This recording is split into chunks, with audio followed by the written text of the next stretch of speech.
ഹരേ കൃഷ്ണ. ശ്രീകൃഷ്ണ കഥാമൃതം ഗ്രൂപ്പിലെ എല്ലാ ഭക്തന്മാർക്കും അനന്തപത്മനാഭ സത്സംഗത്തിലെ എല്ലാ ഭക്തന്മാർക്കും വീണ്ടും ഒരു ഭാഗവതം ക്ലാസ്സിലേക്ക് വളരെ ഹാർദവമായ സ്വാഗതം. നമ്മൾ ശ്രീമദ് ഭാഗവതത്തിന്റെ സീരിയൽ ക്ലാസ്, അതായത് വേഴ്സ് ബൈ വേഴ്സ് ഡിസ്കസ് ചെയ്യുന്ന ക്ലാസ് ഇന്ന് ഒന്നാമത്തെ കണ്ടോ മൂന്നാമത്തെ അധ്യായം 26ാമത്തെ ശ്ലോകം മുതലാണ് തുടങ്ങുന്നത്. കഴിഞ്ഞ ക്ലാസ്സിൽ നമ്മൾ കണ്ടത് ഭഗവാന്റെ അവതാരങ്ങളെക്കുറിച്ച് സൂത ഗോസ്വാമി നൈമിഷാരണ്യത്തിലെ ഋഷിമാർക്ക് പറഞ്ഞു കൊടുക്കുന്ന ഭാഗമാണ്. അവതാരങ്ങൾ, അതായത് നമ്മൾ പലതരത്തിലുള്ള അവതാരങ്ങളെക്കുറിച്ച് മനസ്സിലാക്കി. ആദ്യം സൂത ഗോസ്വാമി പറഞ്ഞു ഗുണാവതാരങ്ങൾ, പുരുഷാവതാരങ്ങൾ, ലീലാവതാരങ്ങൾ, മന്വന്തരാവതാരങ്ങൾ, ശക്തിയാവേശ അവതാരങ്ങൾ, ഗുണാവതാരങ്ങൾ, ഇങ്ങനെ ഒരുപാട് തരത്തിലുള്ള അവതാരങ്ങളെക്കുറിച്ച് പറഞ്ഞു. അതില് ഓരോത്തിന്റെയും എക്സാമ്പിൾസ്, അതായത് ഈ പറഞ്ഞ ഏകദേശം 22ഓളം അവതാരങ്ങളെ കുറിച്ച്, ഉദാഹരണത്തിന് നാരദമുനി, സനത് കുമാരന്മാര്, മത്സ്യ അവതാരം, കൂർമ്മ അവതാരം, വരാഹ അവതാരം, നരസിംഹ അവതാരം, പൃഥു മഹാരാജാവ്, കപിലമുനി, ദേവഹൂതി മാതാവിന്റെ പുത്രനായ കപിലമുനി, പിന്നെ ബുദ്ധനെ കുറിച്ച്, കൽക്കിയെ കുറിച്ച് എല്ലാം പറഞ്ഞു ഏകദേശം. അപ്പോ പക്ഷേ ആ 22 അവതാരങ്ങൾ മാത്രമല്ല ഭഗവാൻ ഉള്ളത്. ഈ 22 അവതാരങ്ങൾ എക്സാമ്പിൾസ് ആയിട്ടാണ്, അതായത് ഉദാഹരണമായിട്ടാണ് പറഞ്ഞത് എന്ന് സൂത ഗോസ്വാമി പറയുന്നു. അപ്പോ ആ ഒരു അവതാരങ്ങളെ കുറിച്ചുള്ള ഡിസ്കഷനിൽ അതും നമ്മൾ പറഞ്ഞതുപോലെ ഈ ക്രമത്തിലല്ല പുരുഷാവതാരങ്ങൾ ഇന്നതാണ്, ലീലാവതാരങ്ങൾ ഇന്നതാണ്, ഗുണാവതാരങ്ങൾ ഇന്നതാണ്, അങ്ങനെയല്ല പറഞ്ഞു വന്നത്. അവതാരങ്ങളെ കുറിച്ച് ചോദിച്ചപ്പോ, അതായത് ക്വസ്റ്റ്യൻ നൈമിഷാരണ്യത്തിലെ ഋഷിമാര് ചോദിച്ച ചോദ്യങ്ങൾ അവതാരങ്ങളെ കുറിച്ചായിരുന്നുവല്ലോ. അപ്പൊ അവതാരങ്ങളെ കുറിച്ച് ചോദിച്ചപ്പോ ആ അവതാരങ്ങളുടെ ഉദാഹരണങ്ങളാണ് സൂത ഗോസ്വാമി പറഞ്ഞത്. എന്നിട്ട് നമ്മൾ ഇനി കാണാൻ പോകുന്ന വേഴ്സ് 26ാമത്തെ വേഴ്സ്, അത് വളരെ ഈ അവതാരങ്ങളെ കുറിച്ച് പറയുന്നതിൻ്റെ അകത്ത് വളരെ ഇമ്പോർട്ടന്റ് ആയിട്ടുള്ള ഒരു വേഴ്സാണ്. അവിടെ സൂത ഗോസ്വാമി പറയും, ഞാൻ ഈ പറയുന്ന അവതാരങ്ങൾ എന്ന് പറയുന്നത് എണ്ണി തിട്ടപ്പെടുത്തിയ അവതാരങ്ങൾ 22 എണ്ണമാണ്. പക്ഷേ ഇതല്ല, ഒരുപാട് എണ്ണിയാൽ ഒടുങ്ങാത്ത അവതാരങ്ങൾ ഭഗവാൻ ചെയ്യാറുണ്ട് എന്ന് സൂത ഗോസ്വാമി പറയും. അതിനുശേഷം നമ്മൾ വളരെ മനോഹരമായിട്ടുള്ള ഒരു ശ്ലോകം കാണും. ഈ അവതാരങ്ങളില് കൃഷ്ണനെയും രാമനെയും ഒക്കെ ഉൾപ്പെടുത്തിയിരുന്നു, ബലരാമനെയും കൃഷ്ണനെയും രാമനെയും ഒക്കെ ഉൾപ്പെടുത്തിയിരുന്നു. പക്ഷേ ഈ പറയുന്ന അവതാരങ്ങളിലെല്ലാം കൃഷ്ണന് ഒരു പ്രത്യേകതയുണ്ട് എന്ന് ശ്രീമദ് ഭാഗവതത്തിലെ 1:3:28 നമ്മളിനി കാണാൻ പോകുന്ന വേഴ്സുകൾ അതൊക്കെയാണ്. ആ ഒരു വേഴ്സിന്റെ ഒരു വളരെ പ്രത്യേകതയുള്ള ഒരു ശ്ലോകമാണത്. നമുക്ക് ആ ക്ലാസ്സിലേക്ക് കടക്കുന്നതിന് മുമ്പ് ചെറിയൊരു കീർത്തനം ചെയ്യാം. ജയ രാധ മാധവ കുഞ്ച ബിഹാരി ഗോപിജന വല്ലഭ ഗിരിവരധാരി. ജയ രാധ മാധവ കുഞ്ച ബിഹാരി ഗോപിജന വല്ലഭ ഗിരിവരധാരി. യശോദനന്ദന വ്രജ ജനരഞ്ജന, യശോദാനന്ദന വ്രജ ജനരഞ്ജന. ജമുനാ തീര വനചാരി, ജമുനാ തീര വനചാരി. ജയ രാധ മാധവ കുഞ്ച വിഹാരി ഗോപിജന വല്ലഭ ഗിരിവരധാരി. ജയ രാധ മാധവ കുഞ്ച ബിഹാരി ഗോപിജന വല്ലഭ ഗിരിവരധാരി. ഹരേ കൃഷ്ണ ഹരേ കൃഷ്ണ കൃഷ്ണ കൃഷ്ണ ഹരേ ഹരേ, ഹരേ രാമ ഹരേ രാമ രാമ രാമ ഹരേ ഹരേ. ജയ കൃഷ്ണ ബലരാം ജയ കൃഷ്ണ ബലരാം, കൃഷ്ണ ബലരാം ജയ കൃഷ്ണ ബലരാം. ജയ ഗോരനിതായ് ജയ ഗോരനിതായ്, ഗോരനിതായ് ജയ ഗോരനിതായ്. जय जय प्रभुपाद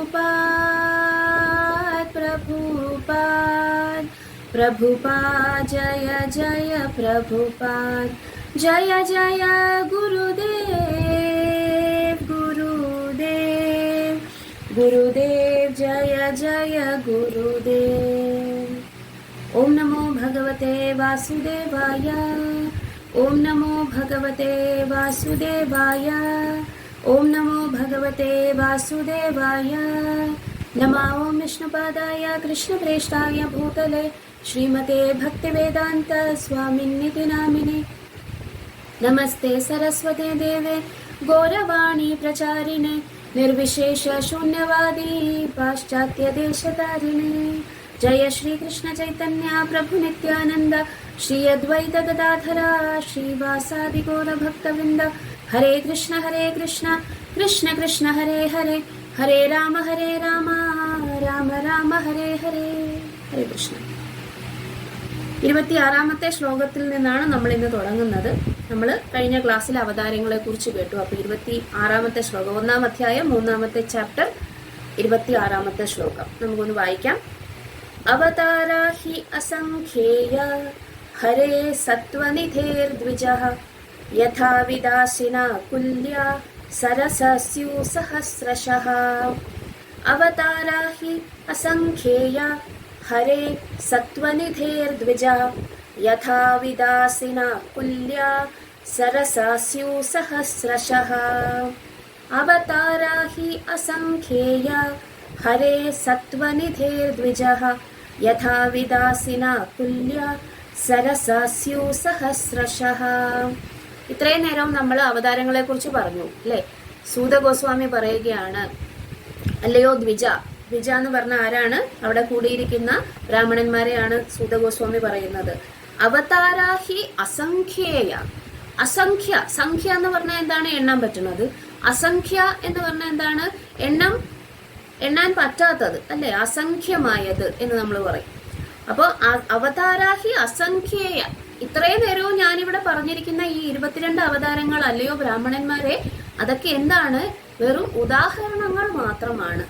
പക്ഷേ ഹരേ സത്വനിധേർ, സത്വനിധിയായ ഹരിയുടെ, അതായത് ഭഗവാന്റെ അവതാരങ്ങൾ എന്ന് പറയുന്നത് എന്താണ്? അസംഖ്യങ്ങളാണ്. ആ അസംഖ്യത്തിന് എങ്ങനെയാണ് ഉദാഹരണം പറഞ്ഞിരിക്കുന്നതെന്ന് അറിയാമോ?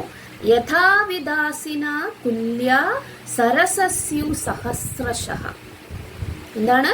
സരസസ്യു സഹസ്രശഃ. സരസ്സുകളിൽ, വലിയ തടാകങ്ങളിൽ വന്നിട്ട് അനേകം ചെറിയ ചെറിയ ആറുകൾ വന്നു ചേരുന്നത് പോലെയാണ് എന്ത്? ഈ ഭഗവാന്റെ അവതാരങ്ങൾ എന്ന് പറയുന്നത്. നമ്മൾക്ക് കാണാൻ പറ്റുന്ന ഈ പ്രപഞ്ചത്തില്, ഈ ഭൂമിയില് ഭഗവാൻ വന്നിട്ട് ബ്രഹ്മദേവന്റെ ദിവസത്തില് ഒരു തവണ മാത്രം, ബ്രഹ്മദേവന്റെ ദിവസത്തിൽ ഒരെണ്ണം എന്ന് പറയുന്നത് 1000 ചതുർയുഗങ്ങള് അടങ്ങിയതാണ്. ആ 1000 ചതുർയുഗങ്ങൾ എന്ന് പറഞ്ഞാൽ എത്രയ്ക്കോ കോടി വർഷങ്ങളാണ്. ആ കോടി വർഷങ്ങളില് ഒരൊറ്റ തവണ മാത്രമേ ഭഗവാൻ ഒരു ദ്വാപരയുഗത്തിൽ മാത്രമേ ഭഗവാൻ കൃഷ്ണനായി ഇവിടെ വരുന്നുള്ളൂ, ഭൗതിക വൃന്ദാവനത്തിൽ അവതരിക്കുന്നുള്ളൂ. അതേപോലെ തന്നെ ഈ മറ്റു യുഗങ്ങളിലുള്ള രാമാവതാരവും എല്ലാം വന്നിട്ട് ബ്രഹ്മദേവന്റെ ഒരു ദിവസത്തിൽ ഒരിക്കൽ മാത്രമേ അവതരിക്കുന്നുള്ളൂ എന്നാണ് നമ്മൾ ഭാഗവതത്തിൽ നിന്നും കേട്ടത് അല്ലേ. പക്ഷേ നമ്മളൊന്ന് ആലോചിച്ച് നോക്കണം, അനേകം പ്രപഞ്ചങ്ങളുണ്ട്, അനേകം ബ്രഹ്മാണ്ടങ്ങളുണ്ട്, അനേകം പ്രപഞ്ചങ്ങളുണ്ട്. അതിലെല്ലാം വന്നിട്ട് ഓരോ യുഗങ്ങൾ വന്നിട്ട് കടന്നുപോയിക്കൊണ്ടേ ഇരിക്കുകയാണ്. അപ്പോൾ ആ യുഗങ്ങളിലെല്ലാം ഭഗവാൻ എത്ര ജീവജാലങ്ങളുടെ ഇടയില്, എത്ര സ്പീഷീസുകളിൽ അവതരിക്കുന്നുണ്ടാവും. നമ്മൾക്കറിയാൻ പാടില്ലാത്ത എത്രയോ അവതാരങ്ങൾ, നമ്മൾ കേട്ടിട്ടില്ലാത്ത എത്രയോ അവതാരങ്ങൾ ഉണ്ടായിരിക്കും. അതുകൊണ്ടാണ് ഇവിടെ പറയുന്നത് യഥാ വിദാസിന കുല്യ അവിദാശിന എന്ന് പറഞ്ഞാൽ ഇൻഎക്സോസ്റ്റബിൾ. അതായത് ഇൻഎക്സോസ്റ്റബിൾ എന്ന് പറഞ്ഞാൽ ഒരിക്കലും നശിക്കാത്ത എന്നാണ് അർത്ഥം. അതിലെ ആ വലിയൊരു തടാകത്തിലേക്ക് ചെറിയ ആറുകൾ വന്നു ചേരുന്നത് പോലെ അനേകം അവതാരങ്ങൾ വന്നിട്ട് ഭഗവാന് ഉണ്ട് എന്ന് ഇവിടെ ആരോട് പറയുന്നു? സൂത ഗോസ്വാമി പറയുന്നു. അതായത് സൂത ഗോസ്വാമി പറയുന്നതിന്റെ അർത്ഥം കഴിഞ്ഞ ആ ആ 22 ശ്ലോകങ്ങളിൽ നമ്മൾ കണ്ടത് മാത്രമല്ല അവതാരങ്ങൾ എന്ന് ഇവരോട് പറയുകയാണ്. അല്ലയോ ബ്രാഹ്മണ ശ്രേഷ്ഠന്മാരെ, അക്ഷയമായ ജലസ്രോതസ്സിൽ നിന്നും ഉത്ഭവിക്കുന്ന ചെറിയ ആറുകളെ പോലെ ഭഗവാന്റെ അവതാരങ്ങൾ അസംഖ്യമാണ്. ഇത് ഭാവാർത്ഥത്തിൽ ശ്രീല പ്രഭുപാദ് എന്താണ് പറയുന്നത്? അവതാര പട്ടിക അപൂർണമാണെന്ന് പറയുന്നു. സർവ്വ അവതാരങ്ങളുടെയും ഭാഗിക വീക്ഷണം മാത്രമാണ്. നമ്മൾ വിചാരിക്കരുത് ഈ പറഞ്ഞ 22 അവതാരങ്ങൾ മാത്രമാണ് ഭഗവാനുള്ളത്. നമുക്ക് അറിയാൻ പാടില്ലാത്ത ഒരുപാട് അവതാരങ്ങൾ ഇനിയുമുണ്ട്. ഹയഗ്രീവ, ഹരി, ഹംസ, വൃഷ്ണിഗർഭ, വിഭു, സത്യസേന, വൈകുണ്ഠ, സാർവഭൗമ, വിശ്വക്ഷേണ, ധർമ്മസേതു, സുധാമ, യോഗേശ്വരൻ, ബൃഹത്ഭാനു, ഇങ്ങനെ എല്ലാം അസംഖ്യം പേര്. പൂർവ്വകാലത്തെ മറ്റുള്ളവരും അങ്ങനെ അസംഖ്യം പേരുണ്ട് എന്ന് പറയുന്നു. പ്രഹ്ലാദ് മഹാരാജാവിന്റെ ഒരു കോട്ട അവിടെ പറയും, നമ്മൾ ഇനി വായിക്കും. അത് എത്രത്തോളം ജീവിവർഗങ്ങളുണ്ടോ, അതായത് ജലജീവികളിലും ഉരകങ്ങളിലും പക്ഷികളിലും ജന്തുക്കളിലും മനുഷ്യരിലും ദേവന്മാരിലും എല്ലാം വന്നിട്ട് അങ്ങ് അവതരിക്കുമെന്നാണ് പറയുന്നത്. വളരെ അത്ഭുതകരമായിട്ടുള്ള കാര്യമാണ്. ഭഗവാൻ വന്നിട്ട് ഈ നമ്മൾക്ക് എല്ലാവർക്കും വേണ്ടിയിട്ട്, അത് നമ്മൾക്ക് മനുഷ്യർക്ക് വേണ്ടി മാത്രമല്ല, എല്ലാ ജീവജാലങ്ങൾക്കും വേണ്ടിയിട്ട് ഭഗവാൻ വന്നിട്ട് എന്ത് ചെയ്യുന്നു? തിരിച്ച് നമ്മളെ ഭഗവാന്റെ ലോകത്തിലേക്ക് കൊണ്ടുവരാൻ വേണ്ടിയിട്ട് പലതരത്തിലുള്ള അവതാരങ്ങളും ഭഗവാൻ എടുക്കുന്നുണ്ട് എന്ന് ഇവിടെ ആരോട് പറയുന്നു? സൂത ഗോസ്വാമി പറയുന്നു. അപ്പോൾ അവതാരങ്ങളെ കുറിച്ച് നമ്മൾ ഇവിടെ കേൾക്കുന്നു അല്ലെ. അടുത്ത ശ്ലോകം 27. ഋഷയോ മനവോ ദേവ മനുപുത്ര മഹൗജസ കലാ സർവേ ഹരേർ ഏവ സപ്രജാപത്യ സ്മൃതഃ സപ്രജാപതയഃ സ്മൃതഃ. ഋഷയോ മനവോ ദേവ മനുപുത്ര മഹൗജസഃ കലാ സർവേ ഹരേർ ഏവ സപ്രജാപതയഃ സ്മൃതഃ. ഋഷയോ മനവോ ദേവ മനുപുത്ര മഹൗജസഃ കലാ സർവേ ഹരേർ ഏവ സപ്രജാപതയഃ സ്മൃതഃ. എന്താണ് പറയുന്നത്? ഋഷയോ എല്ലാ ഋഷിമാരും, മനവ എല്ലാ മനുക്കളും, ദേവ എല്ലാ ദേവന്മാരും, മനുപുത്ര എല്ലാ മനുവിന്റെ പുത്രന്മാരായിട്ട് വരുന്ന എല്ലാ വംശജരും, മഹാ ഓജസ അതിപ്രബലരായവരും. ആരാണ്? കല, അതായത് പൂർണ്ണ അംശങ്ങളുടെയും അംശമാണ്. സർവേ എല്ലാം വന്നിട്ട് ഭഗവാന് നിശ്ചയമായും അതുകൊണ്ടാണ് പ്രജാപതി എന്ന് അറിയപ്പെടുന്ന ആൾക്കാരും. അതായത് ഭഗവാന്റെ അംശങ്ങളോ അദ്ദേഹത്തിന്റെ അംശങ്ങളോ ആണ് ഈ പറയുന്ന എല്ലാ ആൾക്കാരും എന്ന്. നമ്മൾ ഭാഗവതത്തിൽ മാത്രമല്ല, ഭഗവത്ഗീതയിൽ വിഭൂതി യോഗം എന്ന് പറയുന്ന ആ ഒരു സ്ഥലത്തും നമ്മൾ കേൾക്കും. എന്താണ്? ഈ ഭൗതിക ലോകത്തിൽ എന്തെന്തെല്ലാം വളരെ അത്ഭുതകരമായതും വിഭൂതികരമായതും ഐശ്വര്യകരമായതുമുണ്ടോ അതെല്ലാം റെപ്രസെന്റ് ചെയ്യുന്നത് ഭഗവാനെയാണ്. കാരണം ഈ ഭൗതിക ലോകത്തിൽ എന്തെല്ലാം കാര്യങ്ങളുണ്ടോ അതെല്ലാം ഭഗവാന്റെ എനർജിയാണ്. അങ്ങനെ നോക്കുകയാണെങ്കിൽ അത് ഭഗവാനിൽ നിന്നും വ്യത്യസ്തമല്ല. കാരണം ശക്തിമാനിൽ നിന്നുമാണ് ശക്തി വരുന്നത്.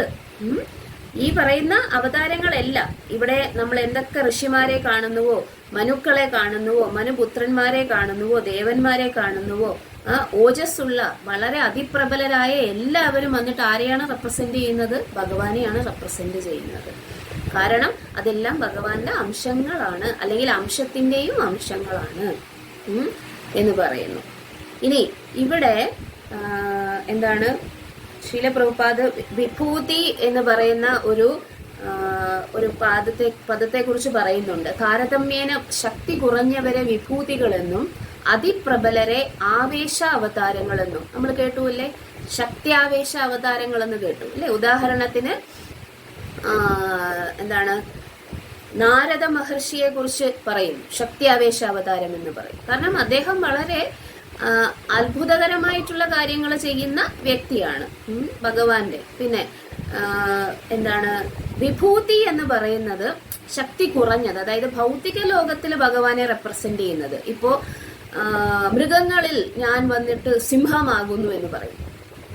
സിംഹം, അതാണ് വിഭൂതി യോഗം എന്ന് പറയുന്ന ചാപ്റ്ററിനകത്ത് ഭഗവാൻ ഭഗവത്ഗീതയില് എന്താണ്, പർവ്വതങ്ങളിൽ ഞാൻ ഹിമാലയമാകുന്നു, പിന്നെ എന്താണ് സാഗരം എന്ന് പറയുന്ന ഇത്, മത്സ്യത്തിന്റെ ഇതില് മകര മത്സ്യം, അങ്ങനെ ഒരുപാട് എക്സാമ്പിൾസ് പറയുന്നുണ്ട്. അതെല്ലാം എന്താണ് വിഭൂതി എന്ന് പറയും. വിഭൂതി എന്ന് പറഞ്ഞാൽ ഇപ്പൊ നമ്മള് കമ്പയർ ചെയ്യുവാണെങ്കിൽ, ഭഗവാനെ കമ്പയർ ചെയ്യുമ്പോൾ ഈ കാര്യങ്ങളൊക്കെ എന്താണ് താരതമ്യേന വളരെ ചെറുതായിട്ടുള്ള കാര്യങ്ങളാണ്. ഭഗവാന്റെ എനർജിയെ കമ്പയർ ചെയ്യുമ്പോൾ ഈ കാര്യങ്ങളെല്ലാം താരതമ്യേന ചെറുതാണ്. പക്ഷെ എങ്കിലും നമ്മൾ കാണുന്ന ഭൗതിക വസ്തുക്കളിൽ വെച്ച് കുറച്ച് പ്രാധാന്യമുള്ള കാര്യങ്ങളൊക്കെ തന്നെയാണ് ഇതും, അല്ലെ? സ്ഥാവരങ്ങളായ വസ്തുക്കളിൽ ഹിമാലയം പോലെ അത്രയ്ക്ക് ദുർഘടമായി ദുർഗ്രാഹ്യമായ അത്രയ്ക്കും പ്രാപ്യമല്ലാത്ത പർവ്വതങ്ങൾ വളരെ കുറവാണ്. അതുകൊണ്ടാണ് ഭഗവാൻ പർവ്വതങ്ങളിൽ വെച്ച് അല്ലെങ്കിൽ സ്ഥാവരങ്ങളിൽ വെച്ച് ഞാൻ ഹിമാലയമാണെന്ന് പറയുന്നത്. പക്ഷേ അതിന്റെ അർത്ഥം ഹിമാലയം എന്ന് പറയുന്നത് ഭഗവാനാണെന്നാണോ? അല്ല, ഭഗവാന്റെ ഒരു റെപ്രസെന്റേഷൻ ആണ് അത് ഹിമാലയം എന്ന് പറയുന്നത്. അപ്പൊ വിഭൂതി എന്ന് പറയുന്നത് അതേപോലെ ഇമ്പോർട്ടന്റ് ആയിട്ടുള്ള അല്ലെങ്കിൽ ഐശ്വര്യവത്തായിട്ടുള്ള ഒരു കാര്യം ഭഗവാനെ റെപ്രസെന്റ് ചെയ്യുന്നതിനാണ് വിഭൂതി എന്ന് പറയുന്നത്. പക്ഷേ ഭഗവാൻ മുമ്പേ പറഞ്ഞ അവതാരങ്ങൾ, അതായത് സനത് കുമാരന്മാരും കപിലമുനിയും നാരദ മഹർഷിയും അവരെ പോലെയുള്ള ആ അവതാരങ്ങളെ നമ്മൾ ശക്തി ആവേശ അവതാരങ്ങൾ എന്ന് പറയും. ഒരു ജീവാത്മാവ് ഭഗവാൻ വളരെ അത്ഭുതകരമായിട്ടുള്ള കാര്യങ്ങൾ ചെയ്യുമ്പോൾ, അതായത് ഭഗവാന്റെ ശക്തിയെ പ്രദർശിപ്പിക്കുമ്പോൾ അവരെ ആവേശ അവതാരങ്ങൾ എന്ന് പറയും. അങ്ങനത്തെ ആ അവതാരങ്ങളെ കുറിച്ചാണ് ഇവിടെ പറയുന്നത്. ഋഷിമാരിലുണ്ട്, മനുക്കളിലുണ്ട്, ദേവന്മാരിലുണ്ട്. നമ്മൾ കേട്ടു ഇന്ദ്രൻ എന്ന് പറയുന്ന ഒരു പൊസിഷൻ. ആ പൊസിഷൻ വന്നിട്ട് ഒരു ജീവാത്മാവും ആ പൊസിഷന് യോഗ്യരല്ലാതെ വരുമ്പോൾ സ്വയം ഭഗവാൻ തന്നെ ഇന്ദ്രനായിട്ട് വരും. അപ്പോ ഇന്ദ്രൻ എന്ന് പറയുന്ന ആ ഒരു പൊസിഷനും ഭഗവാന്റെ റെപ്രസെന്റേറ്റീവ് ആയിട്ട് വരും. മനു മഹൗജസന്മാരായിട്ടുള്ള, അതായത് പ്രബലരായിട്ടുള്ള മിക്കവാറും എല്ലാ ഈ പറഞ്ഞ ആൾക്കാരും വന്നിട്ട് ഭഗവാന്റെ റെപ്രസെന്റേറ്റീവ് ആയിട്ട് വരും. അതിനെ നമ്മൾ പറയും? ആവേശാവതാരങ്ങൾ എന്ന് പറയും. മറ്റ് ഇമ്പോർട്ടന്റ് ആയിട്ടുള്ള ഭൗതിക വസ്തുക്കളിൽ വളരെ പ്രാധാന്യമുള്ള കാര്യങ്ങൾ ഭഗവാന്റെ റെപ്രസെന്റേഷൻ ചെയ്യുന്നുണ്ടെങ്കിൽ അതിനെ പറയും? വിഭൂതി എന്ന് പറയും. ഇങ്ങനെയാണ് ഈ ശ്ലോകത്തിൽ പ്രഭുപാദ അതിനെ വ്യാഖ്യാനിച്ചിരിക്കുന്നത്. അടുത്ത ശ്ലോകം, ഈ ശ്ലോകമാണ് ഇത്രയും സൂത ഗോസ്വാമി പറഞ്ഞതിൽ വെച്ച് ഏറ്റവും ഇമ്പോർട്ടന്റ് ആയിട്ടുള്ള ശ്ലോകം. സൂത ഗോസ്വാമി ഇത്രയും നേരം അവരോട് പറഞ്ഞ ആ അവതാരങ്ങളിലെല്ലാം എന്താണ് കൃഷ്ണന് വ്യത്യാസം? അവിടെ നമ്മൾ മുമ്പേ അവതാരങ്ങളെല്ലാം പറഞ്ഞതിനകത്ത് കൃഷ്ണനെയും ബലരാമനെയും രാമനെയും പരശുരാമനെയും എല്ലാവരെയും, ഭാർഗവരാമൻ എല്ലാവരെയും കേട്ടു. അതിനകത്ത് കൃഷ്ണൻ ഉൾപ്പെട്ടത് കൊണ്ട് സൂത ഗോസ്വാമി നൈമിഷാരണ്യത്തിലെ ഋഷിമാര് ചോദിക്കും, അപ്പോ ഈ പറഞ്ഞ അവതാരങ്ങളുടെ എല്ലാം കണക്കില് എല്ലാവരെയും കുറിച്ച് പറഞ്ഞതിനിടയ്ക്ക് ശ്രീകൃഷ്ണ ഭഗവാനെ കുറിച്ച് പറഞ്ഞല്ലോ, അപ്പൊ അദ്ദേഹവും ഈ അവതാരങ്ങളും തമ്മിൽ ഒരു വ്യത്യാസവുമില്ലേ? അല്ലെങ്കിൽ അദ്ദേഹവും ഒരു അവതാരമാണെന്നാണോ അങ്ങ് പറഞ്ഞു വരുന്നത് എന്ന് ചിലർക്ക് സംശയമുണ്ടാകും, അല്ലേ? അപ്പൊ സൂത ഗോസ്വാമി ഇവിടെ ഈ പ്രതിപാദിക്കാൻ പോകുന്ന 28ാമത്തെ വേഴ്സ് വളരെ ഇമ്പോർട്ടന്റ് ആയിട്ടുള്ള ഒരു വേഴ്സാണ്. ആ വേഴ്സിനെ ജീവ ഗോസ്വാമി ഒരു പേരിൽ വിളിക്കും. എംപറർ വേഴ്സ് എന്ന് പറയും. അതായത് ഈ ശ്ലോകങ്ങളുടെ എല്ലാം ചക്രവർത്തിയായിട്ടുള്ള ശ്ലോകം ആണ് എംപറർ വേഴ്സ് എന്ന് പറയും. അല്ലെങ്കിൽ പരിഭാഷാസൂത്രം എന്ന് പറയും. പരിഭാഷാസൂത്രം, ഒരു പുസ്തകത്തിന്റെ പരിഭാഷാസൂത്രം എന്ന് പറയുന്നത് ആ പുസ്തകത്തിന്റെ ഏകദേശം അതിൽ പ്രതിപാദിക്കാൻ പോകുന്ന വിഷയത്തിന്റെ ഏറ്റവും ഇമ്പോർട്ടന്റ് ആയിട്ടുള്ള അല്ലെങ്കിൽ ഏറ്റവും പ്രാധാന്യമുള്ള ഒരു വസ്തുതയെ ഊന്നിപ്പറയുന്ന ഒരു ശ്ലോകമാണ്. അത് സാധാരണയായി ഈ പുസ്തകത്തിന്റെ ആദ്യത്തെ ഭാഗത്താണ് വരുന്നത്. നമ്മളിപ്പോ ഭാഗവതം തുടങ്ങിയിട്ട് 3 ചാപ്റ്ററേ ആയുള്ളൂ. ഏകദേശം 18 വോള്യം ഉള്ള 18,000 ശ്ലോകങ്ങൾ ഉള്ളതിൻ്റെ അകത്ത് ഏകദേശം എത്രാമത്തെ ശ്ലോകമായിട്ടുണ്ട്? ഒരു 100 120 ശ്ലോകമേ ആയിട്ടുണ്ടാവുകയുള്ളൂ, മറ്റു ചാപ്റ്റർ എല്ലാം കൂട്ടിച്ചേർത്ത് വായിക്കുകയാണെങ്കിൽ. അപ്പോൾ ഇത്രയും ആദ്യം തന്നെ പറയാൻ പോകുന്ന ഈ ശ്ലോകത്തിനെയാണ് പരിഭാഷാ സൂത്രം എന്ന് പറയുന്നത്. ഇനി ഈ പുസ്തകത്തിൽ പ്രതിപാദിക്കാൻ പോകുന്ന ആ പ്രതിപാദ്യ വിഷയത്തെ എങ്ങനെയാണ് നമ്മൾ നോക്കിക്കാണേണ്ടത് എന്ന് ഈ ശ്ലോകം നമുക്ക് പറഞ്ഞു തരും. എന്താണ് ഭാഗവതത്തിൽ പ്രതിപാദിക്കാൻ പോകുന്ന വിഷയം? കൃഷ്ണൻ, ശ്രീകൃഷ്ണൻ, അല്ലേ? ഭഗവാനെ കുറിച്ചാണ് ആര് പറയുന്നത്? ഭാഗവതം പറയുന്നത്. അപ്പൊ ഭാഗവതത്തില് പറയാൻ പോകുന്ന ആ വിഷയത്തെക്കുറിച്ച് എങ്ങനെയാണ് അതിലെ വായിക്കുന്ന ആൾക്കാർ അല്ലെങ്കിൽ അതിനെ അപ്രോച്ച് ചെയ്യുന്ന ആൾക്കാര് എങ്ങനെയാണ് നോക്കിക്കാണേണ്ടത് എന്ന് പറയുന്ന ഒരു വേഴ്സ്, പരിഭാഷാ സൂത്രം. ഇനി ഏറ്റവും പരമമായിട്ടുള്ള അല്ലെങ്കിൽ അതിലും നിസ്സന്ദേഹം, അതായത് ഒരു സംശയവുമില്ലാത്ത ഭയങ്കര ക്ലിയർ ആയിരിക്കും അതിന്റെ അർത്ഥം. പരിഭാഷാ സൂത്രത്തിനെ കുറിച്ചാണ് നമ്മൾ പറയുന്നത്. വളരെ ക്ലിയർ ആയിരിക്കും, നിസ്സന്ദേഹം, പരമം, അതായത് അതിനപ്പുറം വേറെ ഒരു വേഴ്സ് ഇല്ല. അതുകൊണ്ടാണല്ലോ അതിനെ വേഴ്സിന്റെ ചക്രവർത്തി എന്ന് പറയുന്നത്, എംപറർ വേഴ്സ് എന്ന് പറയുന്നത്. ഇനി ഇതിനകത്ത് പിന്നെ എന്താണ് വളരെ പ്രാധാന്യമുള്ള ഒരു കാര്യം പറയും, വസ്തുത, ഭയങ്കര നിർദ്ദേശം. അതായത് ഈ ഒരു വേഴ്സിനകത്ത് പറയുന്ന കാര്യങ്ങൾ എന്ന് പറയുന്നത് അത്രയ്ക്ക് ഇമ്പോർട്ടന്റ് ആണെന്ന് നമ്മൾ മനസ്സിലാക്കണം. ആ ഒരു പരിഭാഷാ സൂത്രം അല്ലെങ്കിൽ എംപറർ വേഴ്സ്, അതാണ് നമ്മൾ വായിക്കാൻ പോകുന്നത്. ഏതാണ് ആ വേഴ്സ് അല്ലെങ്കിൽ ശ്ലോകം? ഒന്നാമത്തെ കാൻഡോ 3-ാമത്തെ അധ്യായം 28-ാമത്തെ ശ്ലോകം വായിക്കാം നമുക്ക്. ഏതേ ച അംശകലാ പുംസ കൃഷ്ണസ്തു ഭഗവാൻ സ്വയം ഇന്ദ്രാരി വ്യാകുലം ലോകം മൃഡയന്തി യുഗേ യുഗേ.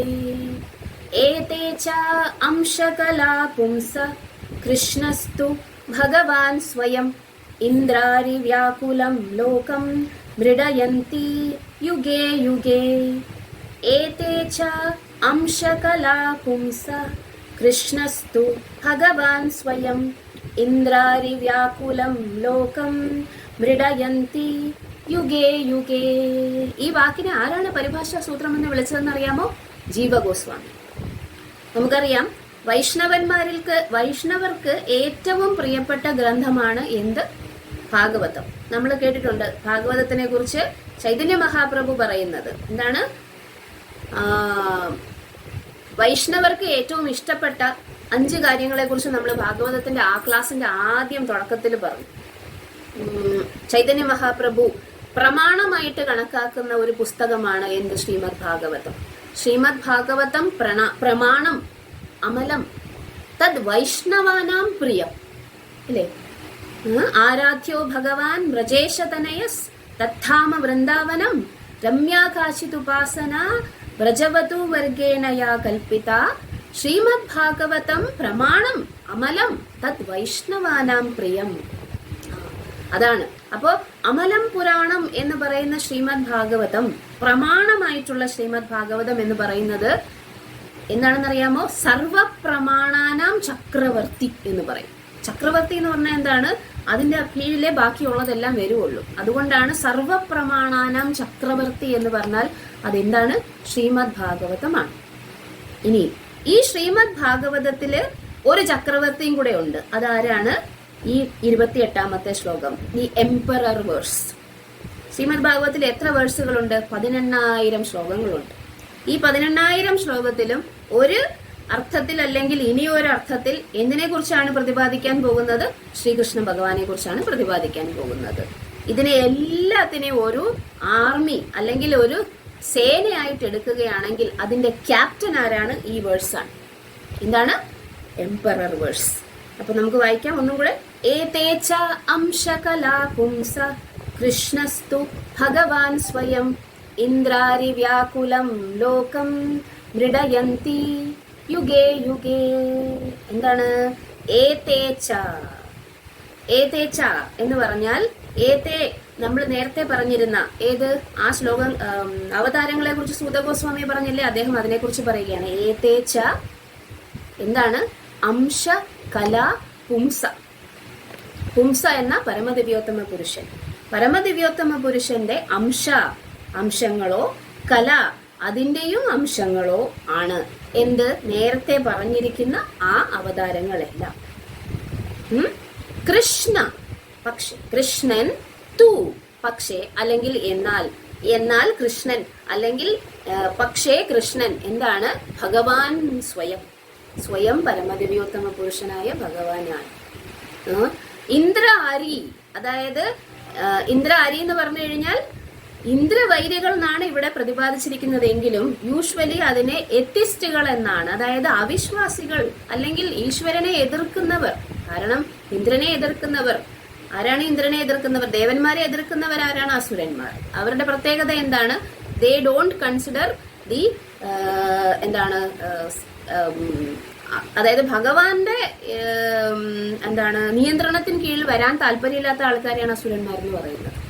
സോ ഇന്ദ്ര ആരെയെന്ന് ഉദ്ദേശിച്ച് ഒരു തരത്തിൽ അസുരന്മാരെന്ന് പറയും. അല്ലെങ്കിൽ വേണമെന്നുണ്ടെങ്കിൽ നമ്മൾ ഭൗതികവാദികൾ എന്ന് വേണമെങ്കിൽ പറയും. കാരണം ഭഗവാന്റെ നിയന്ത്രണത്തിൽ വരാൻ താല്പര്യമില്ലാത്ത ആൾക്കാർ.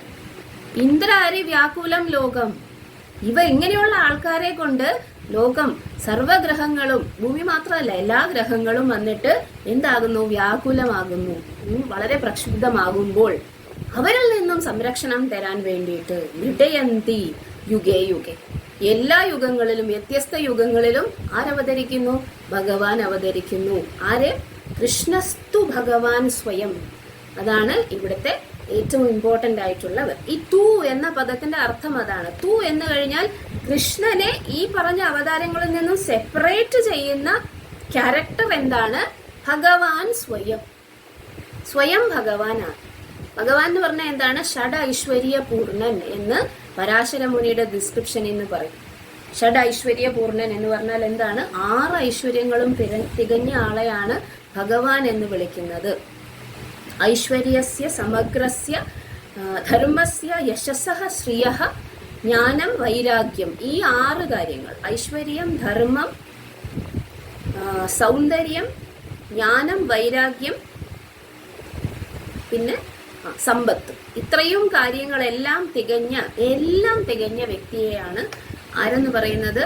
ഭഗവാൻ എന്ന് പറയുന്നത്. ഭഗ എന്ന് പറഞ്ഞാൽ ഈ പറയുന്ന എല്ലാ ഐശ്വര്യങ്ങളും എന്നാണ്. വാൻ എന്ന് പറഞ്ഞാൽ അതിന്റെ എല്ലാത്തിന്റെയും നിധാനം, അല്ലെങ്കിൽ അതിനെ എല്ലാം പൊസസ് ചെയ്യുന്ന ആളെന്നാണ് അർത്ഥം. ഭഗവാൻ എന്ന വാക്കിന്റെ അർത്ഥം അതാണ്.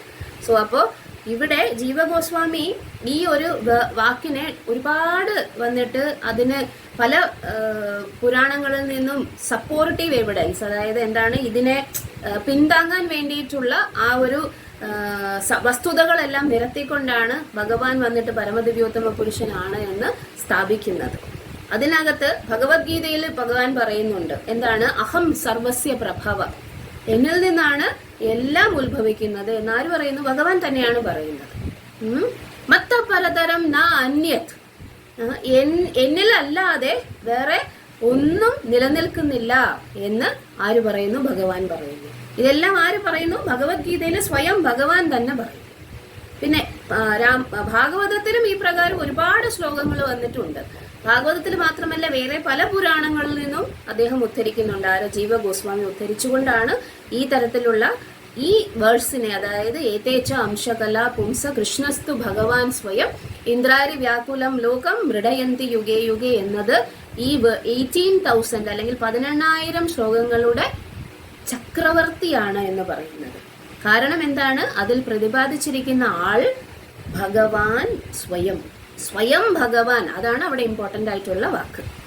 എന്താണ്? ഏതേച്ച അംശ കല. ഈ പറഞ്ഞ ആ അവതാരങ്ങളെല്ലാം വന്നിട്ട് അംശങ്ങളോ കലയോ ആണ്. കല എന്ന് പറഞ്ഞാൽ എന്താണ്? അംശത്തിന്റെയും അംശം എന്നാണ് അർത്ഥം. പക്ഷേ തു കൃഷ്ണ സ്വയം ഭഗവാൻ. ആരാണ്? സ്വയം ഭഗവാൻ വന്നിട്ട് കൃഷ്ണനാണ് എന്ന് പറയുന്നു. സോ മുകളിൽ പ്രതിപാദിച്ച സർവ അവതാരങ്ങളും പൂർണ്ണാധികാരമുള്ള പൂർണ്ണ അംശങ്ങളായോ പൂർണ്ണ അംശങ്ങളുടെ അംശങ്ങളോ ആണ്. എന്നാൽ ശ്രീകൃഷ്ണ ഭഗവാൻ യഥാർത്ഥ പരമദിവ്യോത്തമ പുരുഷനാകുന്നു. നാസ്തികന്മാർ എപ്പോഴൊക്കെ പ്രശ്നങ്ങൾ ഉണ്ടാക്കുന്നുവോ അപ്പോഴൊക്കെ അവർ ഭൂമിയിൽ അവതരിക്കുകയും ആസ്തികരെ സംരക്ഷിക്കുകയും ചെയ്യുന്നു. ആര്? ശ്രീകൃഷ്ണ ഭഗവാന്റെ അവതാരങ്ങളെ കുറിച്ചാണ് പറയുന്നത്. അപ്പോ ഈ അതാണ് അതിന്റെ താഴെ പ്രഭുപാദ എഴുതിയിരിക്കുന്നു. ഈ വിശേഷ ഉദ്ധരണി ശ്രീകൃഷ്ണ ഭഗവാനെ പരമദിവ്യോത്തമ പുരുഷനെ മറ്റ് അവതാരങ്ങളിൽ നിന്നും വേർതിരിച്ചു കാണിക്കുന്നു. അപ്പോ ഇതിനെയാണ് എന്ത് പറയുന്നത്? പരിഭാഷാ സൂത്രം അല്ലെങ്കിൽ എംപറർ വേഴ്സ് എന്ന പേരിൽ അറിയപ്പെടുന്നത്. നമ്മൾ കേട്ടിട്ടുണ്ട് ഈശ്വരന്റെ ഗുണഗണങ്ങൾ പറയുമ്പോൾ 64 ഗുണങ്ങളെ കുറിച്ച് പറയുന്നുണ്ട്. ഈ 64 ഗുണങ്ങളും സമ്പൂർണമായ ഗുണങ്ങൾ ഉള്ളയാൾ എന്ന് പുരാണത്തിൽ വ്യാഖ്യാനം നൽകുന്നത് ശ്രീകൃഷ്ണ ഭഗവാനെ കുറിച്ച് മാത്രമാണ്. 64 ക്വാളിറ്റീസ്.